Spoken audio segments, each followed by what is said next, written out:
Hello friends, आज हम लोग फूड का पार्ट 2 पढ़ेंगे और पार्ट 2 में जो है हम लोग पढ़ेंगे प्रोटीन्स के बारे में और फैट के बारे में। और एक आपको बहुत बड़ी थैंक यू कि आप लोग हमारे वीडियो को शेयर कर रहे हैं, लाइक कर रहे हैं और सब्सक्राइब भी कर रहे हैं। और आप ऐसे ही करते रहिए, इसके लिए आपको थैंक यू सो मच कि आप हमारे वीडियो को देखते हैं और पसंद भी करते हैं। तो चलिए स्टार्ट करते हैं हम लोग प्रोटीन से। तो फूड के फर्स्ट पार्ट में हम लोग ये पढ़ लिए थे कार्बोहाइड्रेट तक, लेकिन अब हम लोग प्रोटीन से स्टार्ट करेंगे। तो चलिए स्टार्ट करते हैं।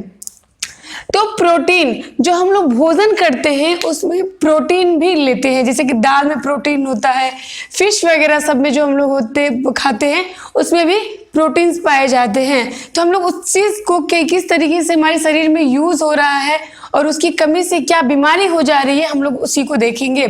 तो प्रोटीन जो होता है वो कार्बन, ऑक्सीजन, हाइड्रोजन और नाइट्रोजन इन चीज़ों से मिलकर बना होता है। कुछ ऐसे भी प्रोटीन्स है जिसमें कि सल्फर, फास्फोरस और आयरन भी होते हैं, यानी कि ये भी होते हैं और ये भी हो रहे हैं।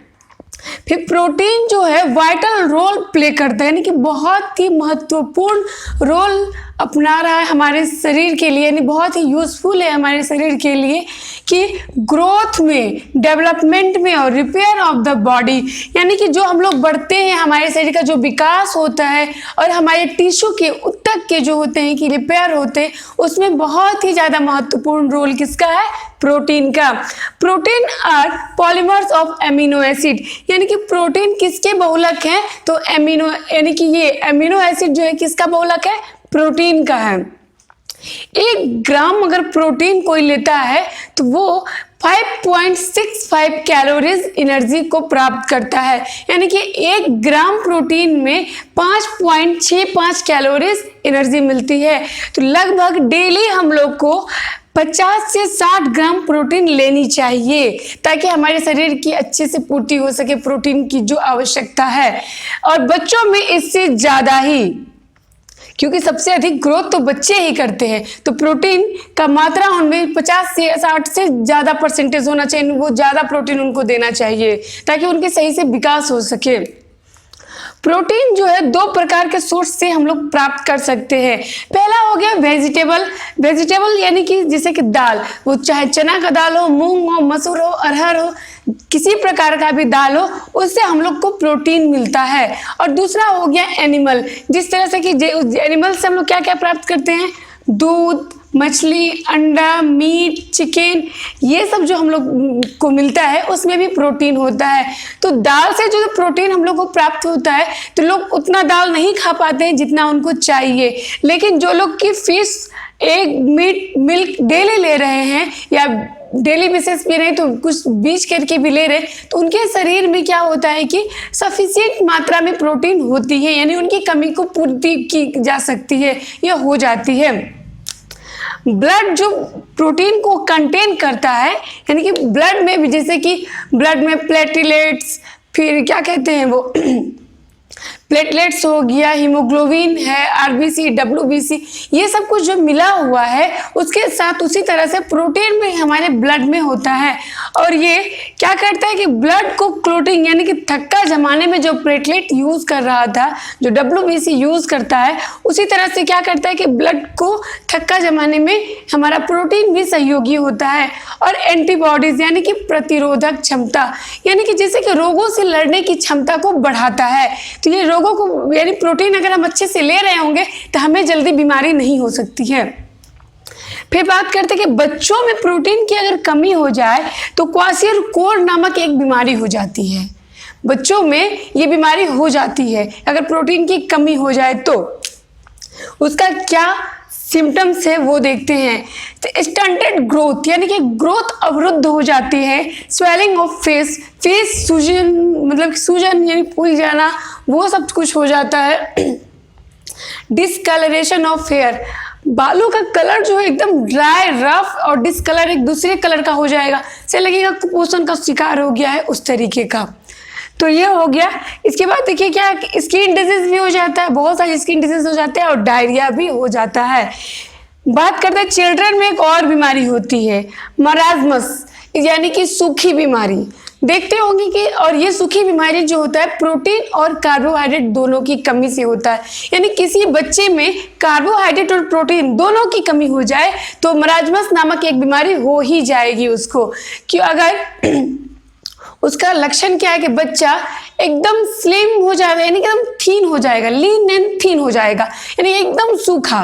बोलते हैं लोग कि एकदम सूख के लकड़ी हो गया है, तो वही लकड़ी हो जाता है बच्चा। और उसके साथ ग्रोथ तो पूरी तरीके से रुक जाता है, यानी उसका ग्रोथ एक पूरी तरीके से स्टॉप्ड है, ग्रोथ नहीं हो रहा है, तो वो बच्चे का विकास नहीं हो सकता है।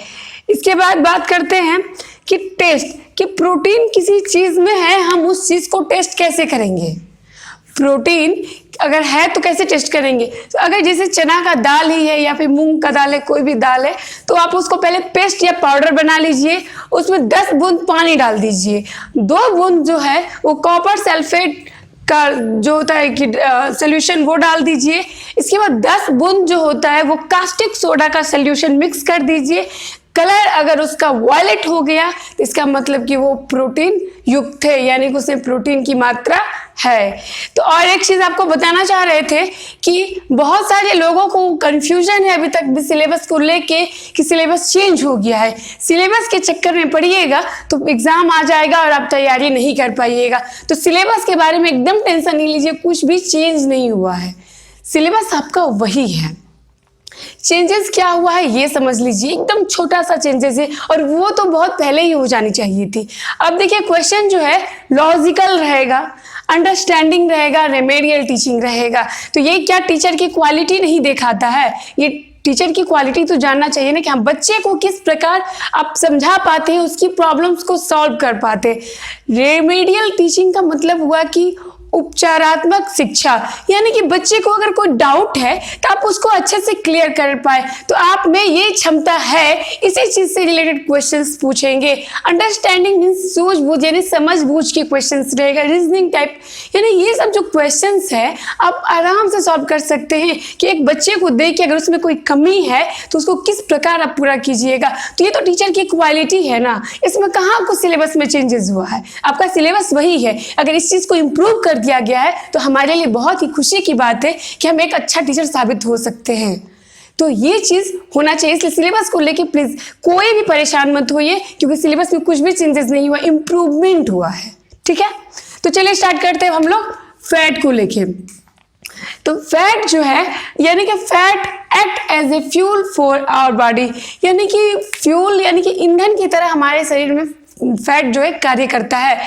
तो ईंधन की तरह कार्य करता है, यानी कि हमारे शरीर में जरूरतमंद जहाँ पे जरूरत होता है फैट की, यानी कि एनर्जी की कमी हो गई तो फैट वहाँ पे उस चीज़ को दे देता है। यानी कि फैट जो होता है स्टोर, जो हमारे शरीर में प्रोटीन्स रहते हैं, यानी कि जो कार्बोहाइड्रेट ज़्यादा मात्रा में लेते हैं, जो फैट जमा होता है तो वो हमारे शरीर को लाभान्वित करता है। यानी कि एक दिन अगर आप फास्टिंग में रहिएगा, अगर आपको प्रोटीन विटामिन वगैरह सब नहीं मिल पाया तो ये फैट जो स्टोरेज है इससे क्या होता है कि गल के, यानी कि इसका एनर्जी आपके शरीर में यूज के लिए खपत हो जाएगा।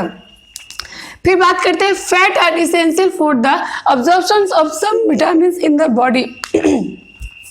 यानी कि फैट जो होता है हमारे शरीर के लिए महत्वपूर्ण है कि वो विटामिन का ऑब्जॉर्ब करके, यानी कि अवशोषण करके हमारे शरीर को देता है। यानी हमको पता है कि पानी और विटामिन का पाचन नहीं होता है, तो क्या होता है उसका अवशोषण होता है। तो ये अवशोषण करके, यानी फैट जो है उसका अवशोषण करके हमारे शरीर को देता है। इसके बाद बात करते हैं कि फैट जो होता है उसको लिपिड नाम से भी जाना जाता है, कि फैट को हम लोग लिपिड के नाम से भी जानते हैं। फैट जो होता है 2 तरीके का होता है, एक हो गया सिंपल लिपिड और दूसरा कंपाउंड लिपिड। सिंपल लिपिड जो हम लोग तेल यूज करते हैं वो सरसों का तेल हो गया, यानी कि मस्टर्ड ऑयल है, या फिर कोकोनट ऑयल है, या बादाम तेल, जो भी ग्राउंडनट ऑयल बोलते हैं उसको। तो वो सब चीज़ों को क्या करता है कि वो उसको सिंपल कहते हैं। और जो कंपाउंड हो गया यानी कि लिथिथिन ग्लाइकोलिपिड, तो इसका यूज जनरली हम लोग नहीं करते हैं। Fat are stored in the adipose tissue, यानी कि फैट कहाँ जमा होता है, हम लोग के मतलब कि चर्बी बन के रहता है, वसा युक्त होता है। यानी कि हमारे शरीर में, यानी कि जो वसा होता है, नहीं बोलता कि अरे बहुत मोटा हो गया एकदम सब फेंक दिया है, तो ये जो होता है यानी कि हमारे ऊतक यानी हमारे टिश्यू में ही चर्बी जमा होता है।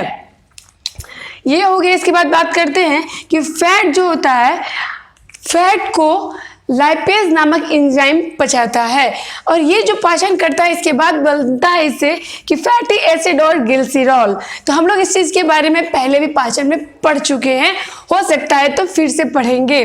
तो ये क्या होता है कि फैट का जो पाचन करता है वो लाइपेज नामक एंजाइम करता है। क्वेश्चन आपका ये भी रह सकता है कि फैट को कौन सा एंजाइम पचाता है, तो कौन सा एंजाइम पचा रहा है, लाइपेज एंजाइम पचा रहा है। फैट को पचा के फैटी एसिड और ग्लिसरॉल के रूप में बदल दे रहा है। इसके बाद बात करते हैं कि फैट जो होता है दो प्रकार से, जिस तरह से प्रोटीन का दो सोर्स था उसी तरह से फैट के भी दो सोर्स है। या तो जानवरों से प्राप्त कर सकते हैं या दूसरा जो हो गया वो प्लांट से। तो जानवरों से जो प्राप्त करते हैं जैसे कि हो गया घी, बटर, ये सब दूध से बनता है, तो ये सब क्या हो गया जानवरों से मिल गया। और जो प्लांट से हो गया जैसे कि मस्टर्ड ऑयल, ग्राउंडनट ऑयल और भी बहुत सारे बादाम तेल, नारियल तेल जो कि हम लोग खाने में यूज़ करते हैं तो वो सब क्या हो गया कि प्लांट का सोर्स यानी कि सोर्स ऑफ प्लांट हो गया। इसके बाद बात करते हैं हम लोग कि फैटी एसिड जो होता है वो दो प्रकार के हो रहे हैं। एक हो गया सेचुरेटेड फैटी एसिड और दूसरा जो हो गया वो अनसेचुरेटेड फैटी एसिड। तो सेचुरेटेड यानी कि संतृप्त वसा और असंतृप्त वसा। तो जो संतृप्त वसा हो गया वो जैसे कि सॉलिड रहता है रूम टेम्परेचर पे, यानी जैसे आपका बटर आपके रूम टेम्परेचर पे भी सॉलिड रहता है यानी कि ठोस अवस्था में रहता है। लेकिन जो अनसेचुरेटेड यानी असंतृप्त है वो रूम टेम्परेचर पे लिक्विड बेस पे रहता है, जैसे कि आपका सरसों का तेल। तो जो भी तेल हम लोग खाने में यूज़ करते हैं वो सब भी क्या होता है कि वो रूम टेम्परेचर पे लिक्विड बेस पे रहता है। तो ये दो तरीके का हो गया। तो जो लोग बहुत ज़्यादा बटर वगैरह खाते हैं तो उनके साथ क्या होता है कि बहुत ज़्यादा जब उसमें वसा, चर्बी वगैरह सब जब बहुत ज़्यादा हो जाए तो हार्ट अटैक हो सकता है, ब्लड में कोलेस्ट्रॉल ज़्यादा हो सकता है जिससे कि ब्लड अवरुद्ध होने लगेगा, उसका रास्ता, सर्कुलेशन में प्रॉब्लम होने लगेंगी और एक बीमारी हो जाती है बहुत ज़्यादा। अगर आप में वसा युक्त, अगर आपके शरीर में बहुत ज़्यादा वसा जमा हो गया है तो फैट अगर जमा है तो बीमारी हो जाती है जिसको बोलते हैं हाइपर कोलेस्ट्रोलेमिया, ये बीमारी हो जाती है। तो कोलेस्ट्रॉल से यानी कि फैटी एसिड ज़्यादा लेने से ये बीमारी हो जाती है। क्या नाम है इसका? Hyper cholesterolaemia. इसके बाद बात करते हैं लिपिड की, यानी कि हम लोग वसा की बात कर रहे हैं कि अगर शरीर में बहुत ज़्यादा वसा हो जाए तो मोटापा हो जाता है, ब्लड प्रेशर बढ़ जाता है, कार्डियक यानी कि हृदय संबंधी बीमारी हो जाती है, बहुत सारी, एक आंख नहीं बहुत सारी हृदय संबंधी बीमारी हो जाती है। इसीलिए हमें मतलब सैचुरेटेड फैट नहीं लेना चाहिए ज़्यादा, बहुत ही कम मात्रा में लेनी चाहिए। इसके बाद बात करते हैं the total requirement of the fat for an adult about 70 to 80 gram per day, यानी कि हमें डेली लगभग जो है कि 70 से 80 ग्राम फैट लेनी चाहिए, चाहे सोर्स कुछ भी हो, दूध है, क्या कहते हैं मस्टर्ड ऑयल है, ग्राउंडनट है, तो ये सब चीज़ से हमें फैट जो मिलता है, घी वगैरह भी है तो लेना चाहिए, लेकिन वो प्रचुर मात्रा में जो कि हमारे शरीर को ज़रूरत है। इतना ज़्यादा प्रचुर मात्रा नहीं कर दीजिए, अधिक कीजिए कि वो एक्सेस हो जाए, क्योंकि कहा जाता है excess everything is bad. Thank you so much.